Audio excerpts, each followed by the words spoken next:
I'm going to go back to the phones here. We're going to Washington, D.C. next. This is Thomas. Thank you for calling, sir. It's wonderful to have you here with us today. Hi. Hello? Yeah, hello. Oh, it's me. I'm sorry. Yeah.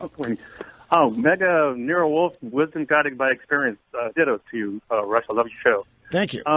I just have a quick mention to say that I just think that this idea that we're to have gun-free zones and getting rid of more guns and more gun control is patently absurd. I mean, if a burglar goes walking down the street and looks at a house that's got an ADT sign or some sort of, burglar-proof signage, or they know that they're going to be met up with something that's not going to help them, they're not going to go into that house. The same thing holds for schools. I mean, all these crazies, notwithstanding the health implications, but all these crazies are going into these schools because they know they're soft zones. They know they're not going to meet any opposition, and we need to fix that. And I think the only way to fix that is to allow, at least give the impression that there's somebody in these schools that will fight back. How do you do that? You get rid of the gun-free zones. You cannot. No, but I know, but how do you create the impression there's somebody that's going to fight back or fire back if you take a gun to one of these schools? How do you do it? Well, PR, or get rid of first of all, get rid of the idea that they are gun-free. Get rid of that idea, get rid of the laws, or get rid of any restrictions. I mean, somebody's going to think twice. Virtually all of these shootings, mass shootings. No. Let me be more specific. Do you want armed guards in the schools and metal detectors the students have to go through each day? Well, perhaps in some of the more high-risk zones. Well, we do it in airports. We do it in airports, folks. I'm just asking. Some people don't want to go that far for school. The saga continues. Great to have you with us, my friends. El Rushball behind the golden EIB microphone here on Open Line Friday.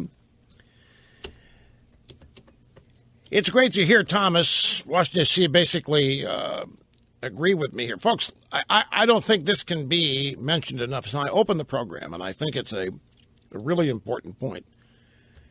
You have all these people now demanding that we finally do something, and it's getting tiresome. And that's exactly what they want you to do, is get tired of opposing them. Every time an incident like this happens, here comes the predictable chorus. It starts with the president, then other Democrats, and then the media.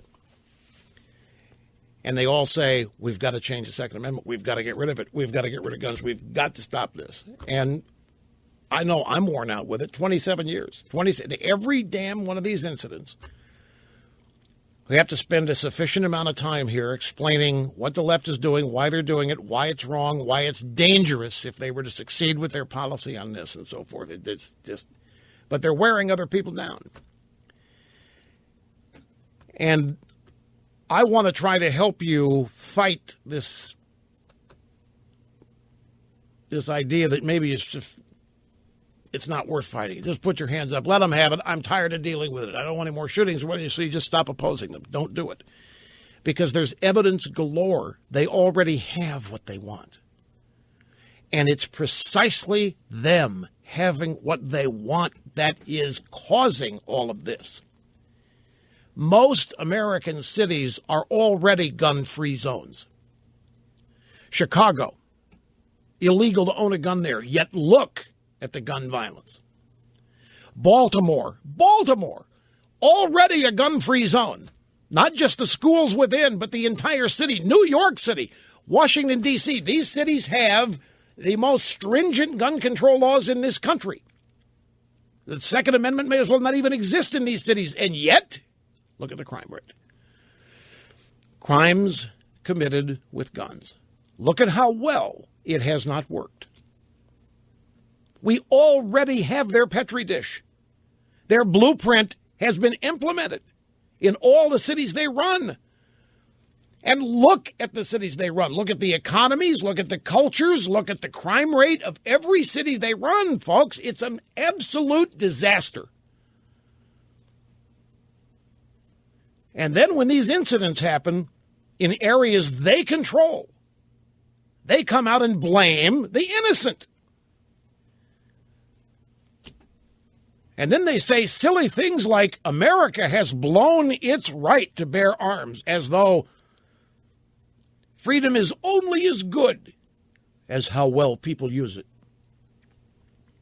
And if we've got a Second Amendment that permits the right to keep and bear arms, but if we can blow that by doing the wrong thing, so we can disqualify ourselves from our freedom, according to leftists, Democrats, I don't care what you want to call them. It has been against the law to own a gun in New York City since 1911. You can get a permit to carry. You can get a permit, concealed carry permit. But not everybody can, and it's an arduous process. But for everybody else, just the ability to walk in and buy a gun, you can't. They already have their dream. In all of these places, Colorado, you name it, every place they run is where all of this is happening. And then when an incident happens, look what they do. Do they ever look inward? Do they ever examine their own policies and their own implementations? Not a single time. They blame nameless, faceless, innocent people or the NRA or what have you, when the truth is their own policies are not only failures, their own policies provide opportunity for bad people, ill-intentioned and criminally oriented people to behave with very few obstacles in their way.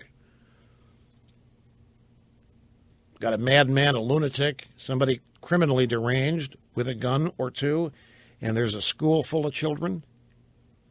And the most famous thing about the school is there are no guns there. What do you think is going to happen? Washington, D.C., New York City, Baltimore, Chicago, you name it. Everywhere they run, we already have gun control. The exact kind of gun control they want. Average, ordinary people can't get the guns. Can't get a gun. The process is so difficult. They can't get one obeying the law. But yet there are people with guns, aren't there? What kind of people are they? Who is it that does have the guns? And what do those people do with the guns? And then when those people start out using their guns, what do we have to do? We have to put out a call for somebody with a gun to show up because they're nowhere on site. They're not allowed. By the time we make the off-site call for assistance, the time we ask for the cavalry, it's too late. A lot of people signed on to this gun-free zone business believing the police departments would be sufficient to protect people. But police departments can't act until something happens. But lost in all of this, and this is perhaps one of the most interesting things to observe, lost in all this is the fact that the left never, ever a single time wants to focus on the actual perpetrators and how and why they are able to do what they do. The only interest the left has after an incident like this is hoping and praying they can link the shooter to their political opponents. And you know what?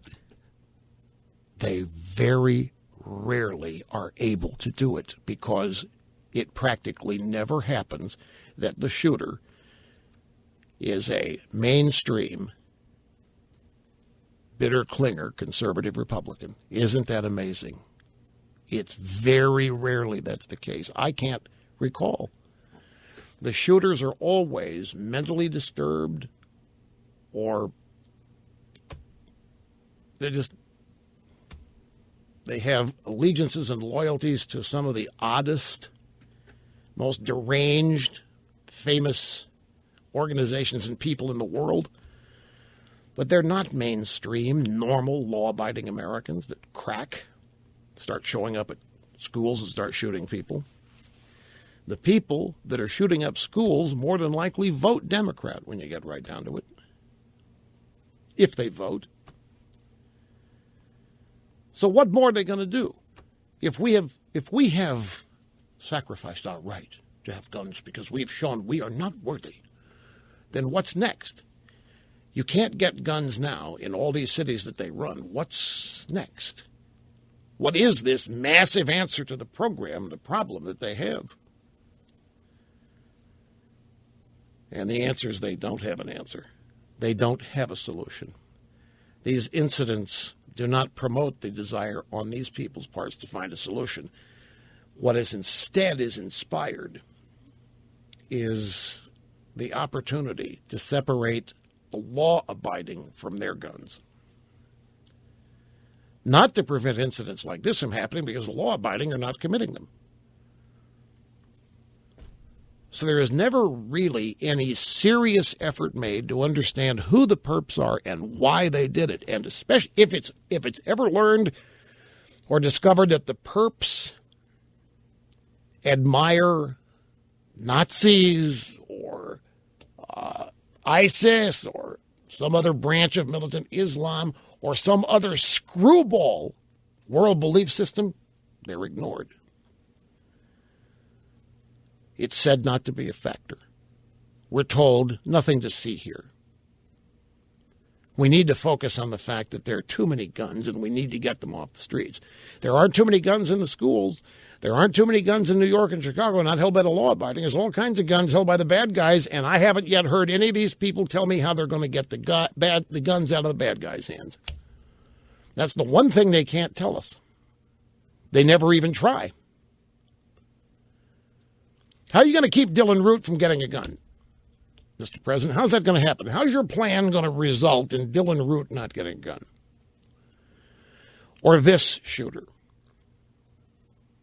That's the answer they don't have. In fact, it's a question they don't even want to answer. I've asked that question to these people so many times, social occasions, and they don't have an answer. Because in many ways, in many instances, the whole idea of gun control is simply a position you must take in order to maintain your position as accepted in the club. You must be for gun control. You don't have to know any details. You don't have to have any solutions. You must stand for getting guns out of the hands of people, and you will be accepted in the club. And that's really all that matters to a lot of people. We got Barack Obama, who's just armed, just seen to it that the Iranians are going to have at least a single nuclear bomb, if not an arsenal. That somehow is not a problem. The Iranians with guns, fine and dandy. I mean, how can we tell them they can't have one when we have many? Brief timeout. Do not lose faith and do not get frustrated and do not throw up your hands and cave into this, folks. That's exactly what all of this is intended to make you do. It's intended to wear you out. It's intended to just whittle away at your energy to oppose. Do not let that happen.